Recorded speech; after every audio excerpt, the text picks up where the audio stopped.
வரைந்தவரே, உசுரையும் தந்தவரே, உம்மை போல தெய்வம் இந்த உலகில் இல்லையே. உள்ளங்கையில் வரைந்தவரே, உசுரையும் தந்தவரே, உம்மை போல தெய்வம் இந்த உலகில் இல்லையே. அதை நினைச்சுத்தான் நான் பாடுறேன், அதை நினைச்சுத்தான். நம்ம எல்லாருமா எழுந்து நின்று தேவன் நம்ம கொடுத்த வாக்குத்தத்தமான வசனத்தை நாம் யோவேல் 2ஆம் அதிகாரம் 26வது வசனத்தை நாம் சேர்ந்து வாசிப்போம். நீங்கள் சம்பூர்ணமாய் சாப்பிட்டு திருப்தி அடைந்து உங்களை அதிசயமாய் நடத்தி வந்த உங்கள் தேவனாகிய கர்த்தருடைய நாமத்தை துதிப்பீர்கள். என் ஜனங்கள் ஒருபோதும் வெட்கப்பட்டு போவதில்லை. கைத்தட்டி ஆண்டுமைப்படுத்துங்க பார்க்கலாம். என் ஜனங்கள் ஒருபோதும் வெட்கப்பட்டு போவது. நம் தேவனுடைய வார்த்தை கேட்க போகிறோம். சகல மகிமை பிரஸ்தாபத்தை பார்க்கிலும் தேவன் தம்முடைய வார்த்தையை மகிமைப்படுத்தி இருக்கிறார். இப்போ இந்த மாசம் என் ஜனங்கள், அங்க உங்க பேரை போட்டுக்கணும். என் என்ற வார்த்தையில உங்க பேரை போட்டுக்கணும். ஜனங்கள் என்ற வார்த்தையில உங்க பேரை போட்டுக்கணும் இல்லையா? ஆமா. என் ஜனம் ஒருபோதும், எதுவுமே நம்புறீங்க இந்த வார்த்தையை? கட்டாயம் நடக்கும். ஆமா சொல்லுங்க. ஏன்னா தேவன் நல்லவர். அது அற்பமா எண்ணாதீங்க. இந்த மாசமும் ஒரு வார்த்தை கொடுக்கிறாரு. அது அற்பமா எண்ணாம அதை ஒவ்வொரு நாளும் சொல்லி சொல்லி ஜெபம் பண்ணுங்க. இசப்பா, என் ஜனம் ஒருபோதும் வெட்கப்பட்டு போகாதுன்னு சொன்னீங்களே இல்லையா? அது சொல்லிட்டு உங்களுக்கு இருக்கிற எல்லாத்தையும் சொல்லி சொல்லி ஜெபம் பண்ணுங்க. கர்த்தர் அந்த வசனத்தை நினைவு கூர்ந்து உங்களை ஆசீர்வதிப்பார். காலையில 3 காரியங்கள் சொல்லியிருக்கிறேன். ஒன்று, இனி யாக்கோபு வெட்கப்படுவதில்லை, இனி அவன் முகம் செத்து போவது இல்லை. ஏசாயா 29ஆம் அதிகாரம் 22ஆம் வசனத்திலிருந்து நாம் பேசினேன். இனி யாக்கோபு, இனி என்ன? இனிமேல் யாக்கோபு வெட்கப்பட்டு போவது இல்லை. நல்ல கையை தட்டுங்க பார்க்கலாம். இனி யாக்கோபு வெட்கப்படுவதில்லை, இனி அவன் முகம் செத்து போவது இல்லை. ஒன்னு. இரண்டாவது, ஆதியாகமம் 2:25 சொன்னேன். ஆதாமும் ஏவாளும் நிர்வாணிகளாய் இருந்தும் அவர்கள் வெட்கப்படாதிருந்தார்கள். அது ஒரு ரெவலேஷன், அது சொல்லி இருக்கிறேன். மூன்றாவது, சங்கீதம் 31:17, ஜெபிக்கிறவர்கள் வெட்கப்பட்டு போக மாட்டார்கள். புரியுதா? காலையில் 3 காரியம் சொன்ன. ஒன்று, இனி யாக்கோபு. இரண்டாவது, ஆதாமும் ஏவாளும் நிர்வாணிகளாய் இருந்தும் அவங்க வெட்கப்படலை. மூன்றாவது, ஜெபிக்கிறவர்கள் வெட்கப்பட்டு போவதில்லை. இன்னைக்கு உங்களுக்கு சொல்ற 4வதாக வாசிக்கலாம். ரோமர் 9ஆம் அதிகாரம் 33ஆம் வசனம், 10ஆம் அதிகாரம் 11வது வசனம், ரெண்டும் ஒரே வசனம்.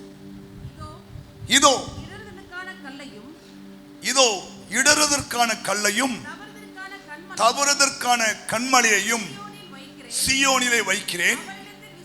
அவரிடத்தில் இயேசுவினிடத்திலே அவரிடத்தில் விசுவாசமாய் இருப்பவன் எவனோ அவன் வெட்கப்பட்டு போவது இல்லை என்று எழுதியிருக்கிறபடியாய் இருக்கிறது. 10:11. அவரை விசுவாசிக்கிறவன் எவனோ அவன் வெட்கப்படுவதில்லை என்று. கவனிங்கள். தேவனை விசுவாசிக்கிறவர்கள், நீங்களா யாரு? தேவனை விசுவாசிக்கிறவங்க தானே? தேவனை விசுவாசிக்கிறவங்க தானே? அல்லேலூயா. விசுவாசிக்கிறவன் தேவன் ஒருவர் உண்டு என்றும் அவரை தேடுகிறவர்களுக்கு அவர் பலனளிக்கிறார் என்று. அப்போ இப்ப நீங்க சர்ச்சை வந்திருக்கிற நோக்கம் என்னன்னா, தேவன் ஒருவர் இருக்கிறார். வசனம் தான் சொல்லுது. எபிரேயர் 11ஆம் அதிகாரம் 6ஆம் வசனம். விசுவாசம் இல்லாமல் தேவனுக்கு பிரியமாயிருப்பது கூடாத காரியம். விசுவாசிக்கிறவன், கவனிங்க, விசுவாசிக்கிறவன் யாரு? இங்க இருக்கிற ஒவ்வொருத்தரும் தேவனை விசுவாசிக்கிறீங்களா? தேவனை விசுவாசினால்தான் இந்த 9ஆம் மாசம் 1ஆம் தேதி அவரை தேடி வந்திருக்கீங்க. இல்லையா? இந்த மாசமாவது ஒரு அற்புதம் நடக்காதா? இந்த மாசமாவது கர்த்தர் என் விண்ணப்பத்தை கேட்க மாட்டாரா? என் கண்ணீரை காண மாட்டாரா? இல்லையா? என் கஷ்டத்தை தேவன் மாற்ற மாட்டாரா என்ற நம்பிக்கையோடு விசுவாசமா அங்க வந்திருக்கீங்க. அப்போ ஆண்டவர் சொல்றாரு, அவரை விசுவாசிக்கிறவன் எவனோ, இந்த மாசம் தேவனை விசுவாசிக்கிற நீங்கள் வெட்கப்பட்டு போக மாட்டீங்க. கைத்தட்டி. ஏன்னா விசுவாசிக்கிறவன் தேவன் ஒரு உண்டு என்று, இல்லையா? தேவன் ஒருவர் உண்டு என்று விசுவாசிக்கிறீங்களா? அப்புறம் அவரை தேடுகிறவர்களுக்கு அவர் பலன் அளிப்பார். அதான் விசுவாசம். இன்னைக்கு ஒன்னாவது தேடி வந்திருக்கீங்களா? இன்னைக்கு ஒரு பலன் இருக்கிறது. நாளைக்கு ரெண்டாவது தேடி வரீங்களா? நாளைக்கு ஒரு பலன் இருக்கிறது. ஆமா, ஒவ்வொரு முறையும் நாம் தேவனை தேடி வரும்போதெல்லாம் தேவன் நமக்கு பலன் அளிக்கிறார். அதான் விசுவாசம். கோயில் போனவங்க ஒண்ணுமே கிடைக்கும் சொல்ல முடியாது. ஏன்னா அவர் பொய் சொல்லும் தேவன் அல்ல, இல்லையா? அவர் தம்மை தேடுகிறவர்களுக்கு பலன் அளிக்கிறார். எத்தனை நம்புறீங்க? இந்த 9ஆம் மாசம் 1ஆம் தேதி தேடி வந்திருக்கீங்களே, உங்களுக்கு பலன் அளிப்பார். பலன் அளிப்பார். ஏன்னா அவர் பொய் சொல்ல மாட்டார். அவர் பொய் சொல்ல மாட்டார். அவர் பொய் சொல்ல மாட்டார், இல்லையா? ஆண்டவரே, நம்முடைய வார்த்தைப்படி நம்ம தேடி வந்திருக்கப்பா, இல்லையா? எனக்கு நீ பலன் அளிக்கணும்னு சொல்லி ஜெபம் பண்ணி பாருங்க, கர்த்தர் உதவி செய்வார். அப்போ இந்த மாசம் தேவனை விசுவாசிக்கிற நீங்கள் உங்க வாழ்க்கையில வெட்கப்பட்டு போகாதபடிக்கு அவர் உங்க வாழ்க்கையில அற்புதம் செய்வார். இதுதான் அப்போஸ்தலன் பவுல் 2 தீமோத்தேயு 1ஆம் அதிகாரம் 12ஆம் வசனம் சொல்றாரு. அது நிமித்தம் நான் இந்த பாடுகளை எல்லாம் அனுபவிக்கிறேன், ஆயினும் நான் வெட்கப்படுவதில்லை. ஏன் என்றால், கவனிங்க, ஏன் என்றால் கவனிங்க, அப்போஸ்தலன் பவுலுடைய வாழ்க்கையில பல பாடுகள், இல்லையா? அவர் பிரசங்கியா இருக்கிறதுனால, அவர் போதகரா இருக்கிறதுனால, அவர் அப்போஸ்தலனா இருக்கிறதுனால பல பாடுகளை அவர் சந்தித்து வருகிறார்.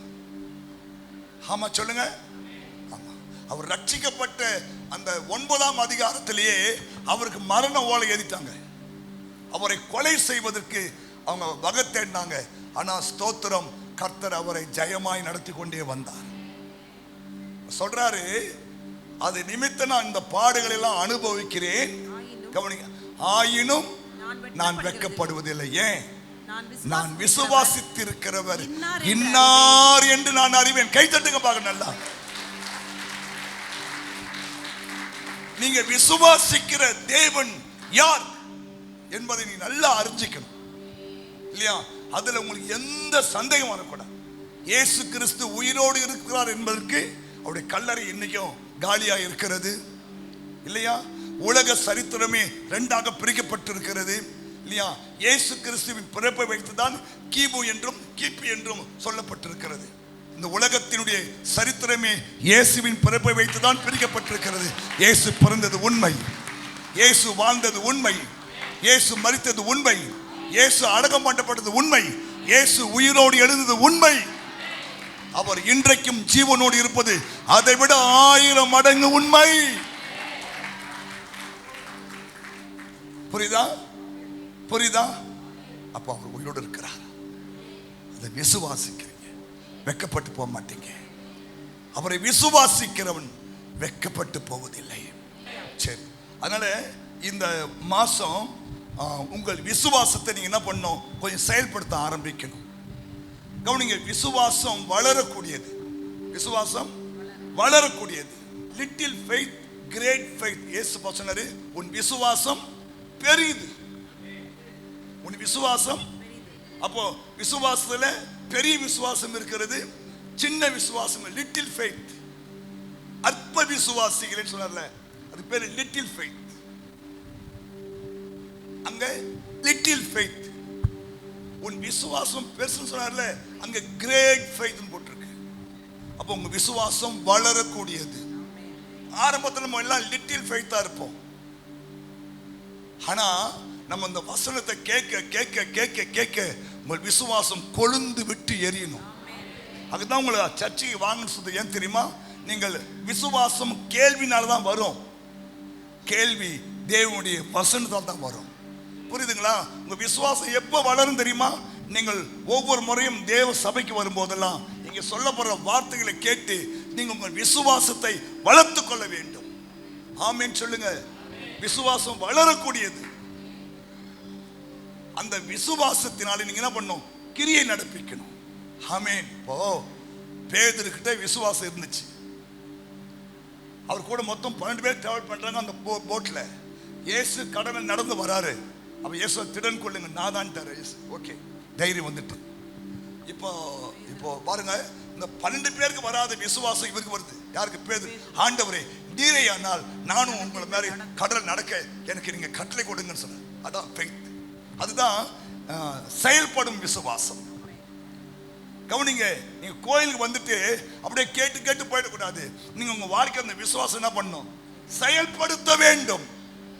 டக்குனு ஜுரம் வருது, நீ உன் தலைமை கை வச்சு இயேசு நாமத்தில் பொல்லாத ஜுரமே போ, வயிறு வலிக்குது பொல்லாத வயிற்று வலியே போ, கால் வலிக்கு பொல்லாத கால் வலியே போ இயேசுவின் நாமம். நீ என்ன பண்ண? விசுவாசத்தை செயல்படுத்தணும். தேவனுடைய வார்த்தையை விசுவாசிங்க, இல்லையா? ஆமா, விசுவாசம் தேவனுடைய வார்த்தை தான் இருக்குது. இதெல்லாம் தேவன் நமக்கு எழுதி கொடுத்த வார்த்தைகள். அதை நீங்கள் விசுவாசிக்கணும். புரியுதா? அப்போ நீங்க ஒரு நாளும் வெட்கப்பட்டு போக மாட்டீங்க. உங்களுக்கு ஒரு கதை சொன்ன புரியும் நினைக்கிறேன், தெரியும் உங்களுக்கு தான். ஒரு ஒரு ஒரு தயிர் பானையில 2 தவளை விழுந்துட்டான். ஒரு தயிர் பானையில 2 தவளை விழுந்துட்டு. தயிர் பானை தெரியல. தவளை விழுந்த உடனே இந்த காலுங்க உள்ள போய் பொச்சுக்குச்சு.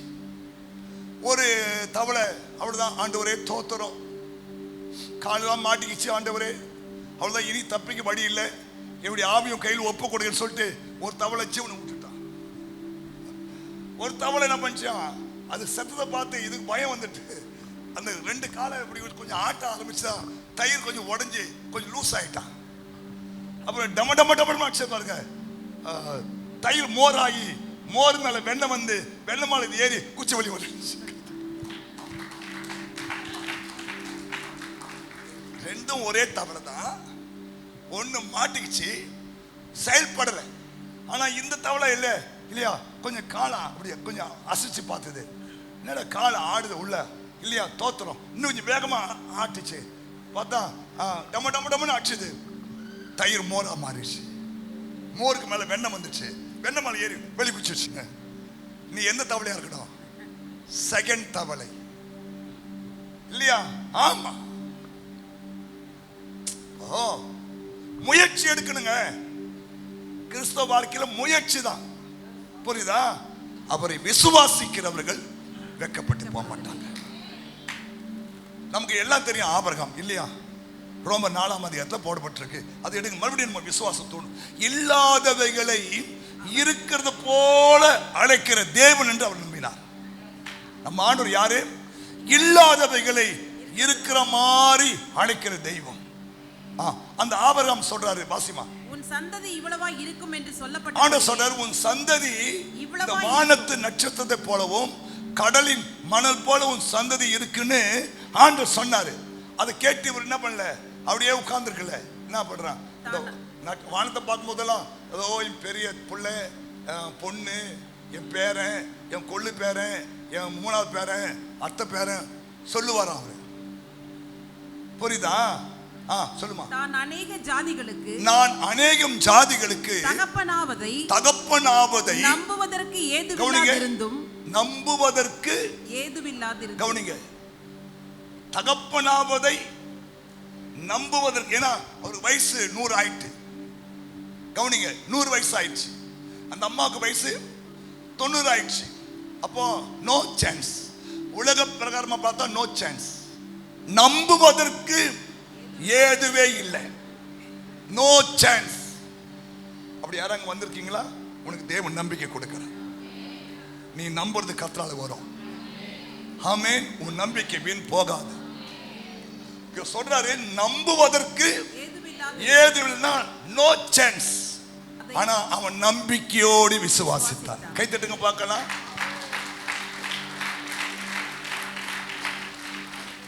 நம்புவதற்கு ஏதுவே இல்லை, ஆனா இன்னும் நம்பிக்கை இருக்கு. இன்னும் நம்பிக்கை. ஏன்னா என் ஆண்டவர் இன்னும் ஜீவிக்கிறார். ஹல்லேலூயா. கவனிங்க, உங்க வாழ்க்கையில நம்புவதற்கே ஏதுவில்லை.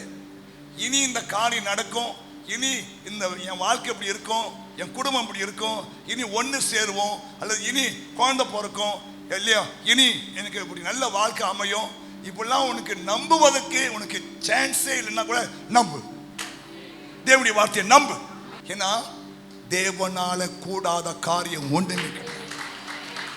நம்புவதற்கு ஏதுவில்லாதிருந்தும் நம்பிக்கையோடு விசுவாசித்தான், அவன் விசுவாசத்திலே பலவீனமாய் இருக்கவில்லை. கவனிங்க, விசுவாச பலவீனம் இருக்கு, பலம் இருக்கிறது. அவன் விசுவாசத்தில் என்னவா இல்ல, பலவீனம். இந்த பைபிள் இருக்கிற ஒவ்வொரு வார்த்தையும் தேவ ஆவியால் எழுதப்பட்ட வார்த்தைகள் இல்லையா? ஆமா, அந்த வார்த்தையை நீ அப்படியே ஆம் என்றும் ஆமென் என்றும் விசுவாசிச்சினா உன் வாழ்க்கையில் அற்புதம் நடக்கும். ஆமா சொல்லுங்களேன், ஹல்லேலூயா. இங்க பாருங்க, அவன் விசுவாசத்தில் பலவீனமாய் இருக்கவில்லை. அவன் ஏறக்குறைய 100 வயது உள்ளவனாய் இருக்கும்போது தன் சரீரம் செத்து போனதையும் என்ன பண்ணல, எண்ணாதிருந்தான். என்னன்னா நம்ம எண்ணியே என்ன பண்ணிட்டோம், சிந்திச்சே கெட்டு போயிட்டோம். கவலைப்படாத, நடக்குது நடக்கும். ஆமே, ஆமா. நீ ஜெபிக்கிறாள் அந்த ஜோம் பண்ணி அந்த கடந்து போயின்னு, புரியுதா? கவலையை கடந்து போ, பிரச்சனையை கடந்து போ. நீ தண்ணீரை கடக்கும் போது அவங்க கூட இருப்பாரு. நீ ஆறுகளை கடக்கும் போது அது உண்மையில் பொருளாது. நீ அக்கிலே நடந்தாலும் வேக மாட்ட, இயேசு இருக்கிற போ, நடந்து போ, கடந்து போ. அதையே நினைச்சு நினைச்சு நினைச்சு நினைச்சு நினைச்சு இல்லையா, ஸ்தோத்திரம். ஏன் புரியுதுங்களா? ஆண்டவர் மேல பாரத்தை போட்டு ஆண்டவரை நீ பார்த்துக்கொள்ளுன்னு சொல்லிட்டு போயினு. ஏன்னா அவர் வாக்கு பண்ணி இருக்கிறார், இவன் மூலமாக உன் சந்ததி வரும்னு சொன்னாரு. அந்த அந்த ஆண்டவர் எப்படி என் பிள்ளைய க்ளோஸ் பண்ணுவாரு, அவன் நம்பிக்கை இருக்கு. நான் பலியிடுவேன், நான் வெட்டுவேன், சாம்பல் ஆக்கிடுவேன். அந்த சாம்பல் இருந்த ஆண்டவர் எனக்கு மறுபடியும் ஈசாக்கு உருவாக்கி தருவான். அதான் அவன் விசுவாசம் இல்லையா? கற்பம் செத்து போச்சு, இவனுடைய சரீரம் செத்து போச்சு, அதை பத்தி கவலையே படலை. அவன் விசுவாசத்தில் என்ன பண்ணான், பலவீனமா இல்லை. கவனிங்க, உங்க விசுவாசம் பலவீனமா இருந்துச்சுன்னா சின்ன சின்ன காரணம் நீ கவலைப்படுவேன். உன் விசுவாசம் எப்படி இருக்கணும், பலமா இருக்கணும், பலமா இருக்கணும். ஆமா இல்லையா? ஆமா, அவர் வல்லமை உடையவர், அவர் பராக்கிரம் உள்ளவர். அந்த யோவேல் 2:27 வாசிங்களேன். நான் இஸ்ரவேலின் நடுவில் இருக்கிறவர் என்று தான் விசுவாசம். கவனிங்க, நான் இஸ்ரவேலின் நடுவிலே இருக்கிறேன். இங்க நடுவில் இயேசு இருக்காரா? எதுவே நம்ம இங்க இயேசு இருக்காருன்னு சொல்ற. நான் இஸ்ரவேலின் நடுவிலே இருக்கிறவர் என்றும் நானே உங்கள் தேவனாகிய கர்த்தர், வேறு ஒருவர் இல்லை என்றும் அறிந்து கொள்வீர்கள். என் ஜனம் ஒருபோதும் வெட்கப்பட்டு போக. கைத்தட்டுங்க பார்க்கலாம். என்ன விசுவாசம்? அவர் நம்முடைய நடுவில் இருக்கிறார், இஸ்ரவேலின் நடுவில் இருக்கிறார். 1 2 நானே உங்கள் தேவனாகிய கர்த்தர், வேறு ஒருவரும் இல்லை. நான் இருக்கிறவராகவே. என்ன, ஐ அம் தட் ஐ அம், வேறு ஒருத்தர் கிடையாது. அப்படி நீ விசுவாசிச்சினா இந்த மாசம் நீ வெட்கப்பட்டு போக மாட்ட. ஆண்டவரே, வாழ்ந்தா உமக்காக வாழ்வேன், செத்தா உமக்காக சாகணும். இந்த தீர்மானம் தான் உனக்கு இருக்கு. அப்போ ஆண்டவர் முகத்தை வெட்கப்படுத்த மாட்டார். ஏன்னா அவன் என்னையே நம்பி இருக்கிறபடினாலே அவனை பூர்ண சமாதானமாய் காத்துக்கொள்வேன்.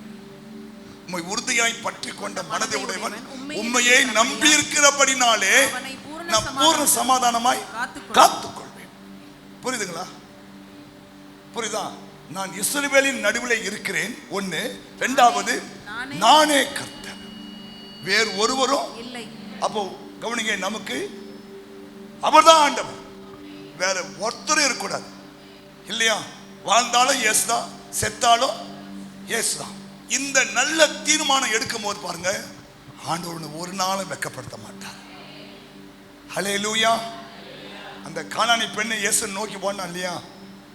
இயேசு கானானி பெண்ணுக்கு செவி கொடுக்கல. சீஷங்க ரெக்கமெண்டேஷன் பண்றாங்க.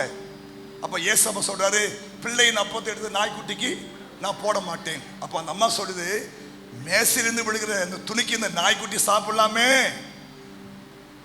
டக்குன்னு சொல்றது, உன் விசுவாசம் பெரிது, போ, உன் பிள்ளை சுகமாயிட்டா. 2 தீமோத்தேயு 4:7 வாசிக்கலாம். நல்ல போராட்டத்தை போராடினேன், நல்ல போராட்டத்தை நான் போராடினேன், ஓட்டத்தை முடித்தேன், ஓட்டத்தை முடித்தேன், விசுவாசத்தை காத்துக்கொண்டேன். விசுவாசத்தை காத்துக்கொண்டேன். இது முதல் நீதியின் கிரீடம் எனக்காக வைக்கப்பட்டிருக்கிறது. நீதியுள்ள நியாயாதிபதியாக கர்த்தர் அந்நாளிலே அதை எனக்கு தந்தருள்வார். அவர் பிரசன்னமாகுதலை விரும்பும் யாவருக்கும் அதை தந்தருள்வார். கவனிங்க, ஏன்னா நம்ம கூட தெய்வம் இருக்கிறதுனால அவர் நமக்கு நல்ல போராட்டத்தை தான் போராட உதவி செய்வார். ஏன்னா அந்த போராட்டத்தை முடிய உங்களுக்கு வெற்றி இருக்கிறது. அப்ப நல்ல போராட்டத்தை நான் சொல்லு, போராடினேன், போராடுகிறேன், போராடுவேன். நல்ல போராட்டத்தை நான் போராடுவேன், போராடுகிறேன், போராடினேன். ஓட்டத்தை, விசுவாசத்தை. அப்போ கவனிங்க, இந்த உலக வாழ்க்கை ஒரு போராட்டம். அதனால இந்த உலக வாழ்க்கையில தேவனுடைய பிள்ளைகள் விசுவாசத்தோடு கூட எல்லா போராட்டங்களும் என்ன பண்ணணும்? மேற்கொள்ளணும். கவனிங்க, நான் போன வாரமே சொன்ன நினைக்கிறேன், ஒரு அம்மா பிரச்சனை போராட்டம் தாங்க முடியாம, கவனிங்க, விஷ பாட்டில் வாங்கி வச்சிருச்சான், கயிறு வாங்கி வச்சிருச்சான், அப்புறம் கத்தி வாங்கி வச்சிருச்சான், மாத்திரை வாங்கி வச்சிருச்சான், சாப்பிட்றதுக்கு இவ்வளோ வாங்கி வச்சுட்டு எதை குடிச்சு முதல்ல சாப்பிடலாம்னு யோசிப்பான். சின்ன பையன் கேட்டானா, அம்மா சாப்பிட்றதுக்கே இவ்வளோ வழி இருக்க, பிழைக்க நமக்கு எவ்வளோ வழி இருக்கு? சாப்பிட்றதுக்கே கத்தி, மாத்திரை, கயிறு, அப்புறம் விஷ பாட்டில், அப்புறம் இதெல்லாம் இருக்குல்ல. சாப்பிட்றதுக்கே இவ்வளோ வழி இருக்கும்போது ஏன் பிழைக்க வழி இல்லை? இல்லையா? புரியுதா? அப்ப நல்ல போராட்டத்தை போராடு, போராடு, போராடு, முடிஞ்ச வரைக்கும் போராடு. இல்லையா? அது மேல அவர் பார்த்துக்கோவார். என்னால முடியலப்பான்னா அவரு டக்குன்னு கை தூக்கிடுவாரு. ஆண்டவரே நான் சாகிறேன், என்னை ரட்சியும், டக்குன்னு கை தூக்கி விட்டாரா இல்லையா? அப்போ கவனிங்க, மரித்து அடக்கம் பண்ணப்பட்ட 3ஆம் நாள் உயிரோடு கூட எழுந்த, இல்லையா, ஜீவாதிபதியாக இயேசுவை நீங்கள் ஆராதிக்கிறபடினால எத்தனை மடங்கு அக்கினி சோலையா இருந்தாலும் சரி, இல்லையா, உன் நடுவிலே அந்த தெய்வம் உலாவுகிறவராக, முடி ஒன்னும் கருத்து போகாது, உன் ட்ரெஸ் ஒன்னும் எரிஞ்சு போகாது. காப்பாத்தினாரா இல்லையா? நம்ம 3 பேர் அளவா போட்டோம், 4வது ஒரு ஆள் உள்ள சுத்துறாரு, அவர் தேவ மனுஷன் மாதிரி இருக்கிறாருன்னு சொன்னால ராஜா. புரியுதா? புரியுதா? அப்ப நீங்க ஆராதிக்கிற தெய்வம் யாரு? அக்கினி நடுவில் உலாவுகிறவர், சூளையின் நடுவிலே உலாவுகிறவர், இல்லையா, சிங்க கபியிலே, இல்லையா, சிங்கத்தின் வாய்களை கட்டி போடுகிறவர். அந்த தெய்வத்தை நீ ஆராதிக்கிற, எதுக்கு சோர்ந்து போற? போராடு. இல்லாவிட்ட கிருபை கேளப்பா, என்னால் முடியல, எனக்கு பலம் தாங்க சுவாமி கேளு. ஆனா போராட்டத்தில் விசுவாசம் விட்டுறாத, இந்த விசுவாசம் விட்டுறாதீங்க. புரிஞ்சுட்டா? அதே 2 தீமோத்தேயு 1:5 வாசிக்கலாம், பார்க்கலாம். இந்த விசுவாசம் முந்தி உன் பாட்டியாகிய லோவிசாளுக்குள்ளும் உன் தாயாகிய ஐனிகேயாளுக்குள்ளும் நிலைத்திருந்தது. சரி, அது உனக்குள்ளும் நிலைத்திருக்கிறது என்று நிச்சயித்திருக்கிறேன். விசுவாசம் என்பது எங்க ஆரம்பிக்குது? நம்முடைய குடும்பத்திலிருந்து ஆரம்பிக்கணும். கவனிங்க, நல்ல பாட்டிமாரா இருந்துச்சுன்னா உனக்குள்ள அந்த விசுவாசம் இருக்கணும். அம்மாக்குள்ள நல்ல விசுவாசம் இருக்கணும், பிள்ளைக்குள்ள அந்த விசுவாசம் வரும். புரியுதா? அப்போ விசுவாசம் எங்க ஆரம்பிக்கணும்? பாட்டிக்குள்ள நல்ல விசுவாசம் இருக்கணும். பாட்டி ஒரு கதை சொன்னா, ஏய் மோசேன்னு ஒருத்தர் இருந்தார் தெரியுமா, இல்லையா, அவர் இப்படி பண்ணாரு அப்படி பண்ணாரு, இல்லையா, அவங்க அம்மா பால் ஊட்டும் போதெல்லாம் அதான் சொல்லுவாங்களாம் மோசே கிட்ட. அப்போ விசுவாசம் யாருக்குள்ள இருக்கணும்? பாட்டிக்குள்ள இருக்கணும், அப்புறம் தாய்க்குள்ள இருக்கணும், அப்புறம் தான் பிள்ளைக்குள்ள வரும். புரியுதா? உங்க விசுவாச நீங்க அப்படி தலைமுறை தலைமுறையா விசுவாசம் வரணும். ஆமா சொல்லுங்க, ஆமா இல்லையா? பிள்ளைகள் உங்கள் விசுவாசத்தை பார்த்து வளரணும். நீ பயில் வாசம் பிள்ளை பயில் வாசம் சொல்லு, நீ ஜோமனம் பிள்ளை ஜோமனு சொல்லு, நீ கோயில் வந்தோம் பிள்ளை கோயில் வான்னு சொல்லு. நானும் என் வீட்டார் மன்ற கத்தர் செய்ய போட்டுக்கிறதுல குடும்ப கோயில் வா. அப்போ உன் விசுவாசம் யாருக்குள்ள இருந்துச்சு? உன் பாட்டிக்குள்ள இருந்துச்சு, அது உன் தாய்க்குள்ள வந்தது, அது உனக்குள்ள வந்திருக்கு. அப்ப விசுவாசம் எங்கிருந்து ஆரம்பிக்கும்? தலைமுறை தலைமுறைய விசுவாசம் வரணும். 1 யோவான் 2ஆம் அதிகாரம் 28வது வசனம்.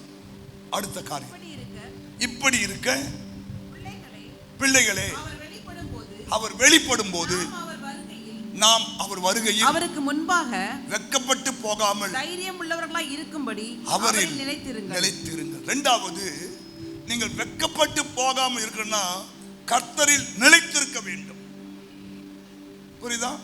நிறைய பேர் ஏன் வெட்கப்பட்டு போறாங்கன்னா அவருக்குள்ள நிலைச்சது கிடையாது. அதெல்லாம் இருமனம் முழுவதும் இருக்காதீங்க, நிலைச்சு இருமனமே வேண்டாம். ஏன்னா யாக்கோபு சொல்ற ஒன்னாவது இல்லையா, சந்தேகப்படுகிறவன் காற்றிலே அடிக்கப்பட்ட படகை போல் இருப்பான், அவன் தேவனுடைய ஒன்றையும் பெற்றுக் கொள்ள மாட்டான். உபத்திரமோ வியாகுலமோ பசியோ நிர்வாணமோ நாசமோசமோ இல்லையா, உயர்வோ தாழ்வோ இல்லையா, ஆண்டுக்குள்ள நிலைச்சிருக்கணும். யோவான் 14 சொல்றாரு, திராட்சை கொடியானது செடியில நிலைத்திராவிட்டால் அது தானாய் பலன் கொடுக்காது. ஆமா சொல்லுங்க. இப்ப இயேசு யாரு? திராட்சை செடி. நீங்க யாரு? கொடினா என்ன? அதனால நம்ம யாரோட சார்ந்து இருக்கணும்? இயேசுவோடு சார்ந்து இருக்கணும். அப்போதான் நீ கனி கொடுப்ப, அப்போதான் நீ கனி கொடுப்ப. புரியுதுங்களா? அப்போ இயேசப்பா சொல்றாரு, நிலைத்திருங்கள். ஹலோ, நிலைத்திருங்கள், நிலைத்திருங்கள், அன்பிலே நிலைத்திருங்கள், விசுவாசத்தில் நிலைத்திருங்கள், கிருபையிலே நிலைத்திருங்கள். இல்லையா? ஸ்தோத்திரம். இயேசுவிலே நிலைத்திருங்கள், கனி கொடுங்கள். தேவனுடைய அன்பை விட்டு போயிடாத, தேவனுடைய விசுவாசத்தை போகாத, தேவனுடைய கிருபை விட்டு போயிடாத. புரியுதா? அதில் நிலைச்சு நில்லு, நிலைச்சு. அப்ப பாருங்க, ஆண்டவர் உன்னை பிளஸ் பண்ணுவாரு. நீ ஒரு நாளும் வெட்கப்பட்டு போக மாட்டேன். ஏன்னா நீ அவரு நினைச்சிருக்கல இல்லையா, அது பார்ப்பார்ல. வெட்டினாலும் போக மாட்டுது, அச்சாலும் போக மாட்டுது இல்லையா, இது என்னையே சுற்றி வருது. அதனால உன்னை பிள்ளையாய் ஏற்றுக்கொள்வார். இதுல ஒரு வசனம் உண்டு நீதிமொழியில், அடிமையானவனை சிறு வயது முதற்கொண்டு இலக்காரமாய் நடத்தினால் முதிர் வயதில் அவனுக்கு பிள்ளையாய் இருப்பான். ஆமா சொல்லுங்களேன். ஹல்லேலூயா. நம்மளை எழுந்து நிற்கலாம். அப்போ நீங்க வெட்கப்பட்டு போகாம இருக்கணும். என்ன பண்ண? முதல், யாக்கோபு இனி வெட்கப்படுவதில்லை. கர்த்தருக்கு பயந்து வாழ்ந்தான். ஆதாம் ஏவான் குழந்தை உள்ளம், குழந்தை பார்வை இல்லையா, அது அவங்களுக்கு தேவ பிரசன்னம் மூடிக்கொண்டிருந்தது. அவங்க வெட்கப்படலை. மூன்றாவது, செபிக்கிறோம். நாலாவது, விசுவாசிக்கிறவன் வெட்கப்பட்டு போகுது. ஐந்தாவது, நிலைச்சிருக்கணும். புரியுதுங்களா? இதை நீங்க செஞ்சு பாருங்க. உனக்கு நாளைக்கு அற்புதம் செய்ய முடியும். உங்களை ஒப்ப கொடு. ஆண்டவரே, என்னை ஒப்ப கொடுக்கிற ஆண்டவரே.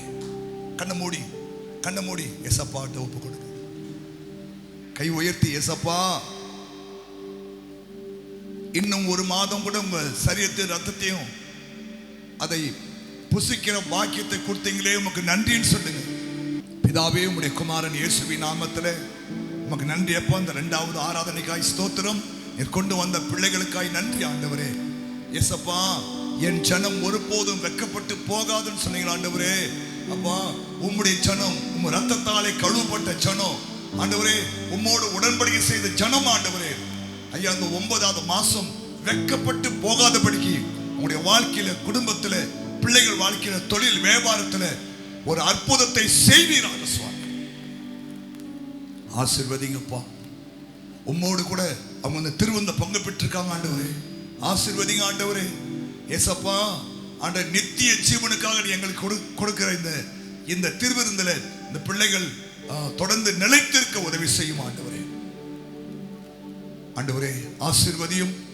இந்த நற்கரணை மூலமாய் வருகிற ஆசீர்வாதம் உங்களுடைய சரீரத்தில், ஆத்மாவில், ஆவியில ஒரு பலனை உண்டாக்கட்டும். வியாதிகள், பலவீனங்கள், போராட்டங்கள் இயேசுவின் நாமத்தில் விலகட்டும் ஆண்டவரே. இயேசுவே, ஒரு அற்புதம் நடக்கட்டும் ஆண்டவரே. ஒரு புது பலன் உண்டாகட்டும். தீமையெல்லாம் விலகி போகட்டும் ஆண்டவரே. இயேசு கிறிஸ்துவின் ரத்தத்தாலே உடைய பாவங்களை மன்னித்து பரிசுத்தப்படுத்தும் ஆண்டவரே. எல்லா தீமைக்கு விலக்கி பாதுகாத்து இந்த மாதம் முழுவதும் கரம் பிடித்து நடத்தும் கண்மணி போல பாதுகாத்துக் கொள்ளுங்க ஆண்டவரே. அவர் எதிர்பார்க்கிற சமாதானம், சந்தோஷம், சுகம், ஆரோக்கியம், நன்மைகள் உண்டாகட்டும் ஆண்டவரே. இதை ஆன்லைன் மூலமாக கேட்டுக்கொண்டிருக்கிற பிள்ளைகளையும் குடும்பத்தையும் கூட கர்த்தர் ஆசீர்வதியும். பெரிய காரியங்களை செய்யும். இப்போதும் இவர்கள் புறப்பட்டு போகும்போது உம்முடைய தூதரை கூட அனுப்புங்கப்பா. இயேசு கிறிஸ்து மூலம் ஜெபிக்கிறோம் நல்ல பிதாவே. என் ஆத்துமாவே கர்த்தரை ஸ்தோத்திரி, முழு உள்ளமே பரிசுத்த நாமத்தை ஸ்தோத்திரி. என் ஆத்துமாவே கர்த்தரை ஸ்தோத்திரி. நம்முடைய பிதாவாகிய தேவனுடைய அன்பும் கர்த்தராகிய இயேசு கிறிஸ்துவின் கிருபையும் பரிசுத்த ஆவியானுடைய ஐக்கியமும் இப்போதும் எப்போதும் சதா காலமும் அவருடைய வருகை மட்டுமே நம்மை காத்துக்கொள்வதாக. கர்த்தர் உன்னை ஆசீர்வதித்து உன்னை காக்க கடவர். கர்த்தர் தம்முடைய முகத்தை உன்மேல் பிரகாசிக்க பண்ணி உன்மேல் கிருபையா இருக்க கடவர். கர்த்தர் தம்முடைய முகத்தை உன்மேல் பிரசன்னமாக்கி உனக்கு சமாதானம் கட்டளை கடவர் என்பதே. ஹல்லேலூயா.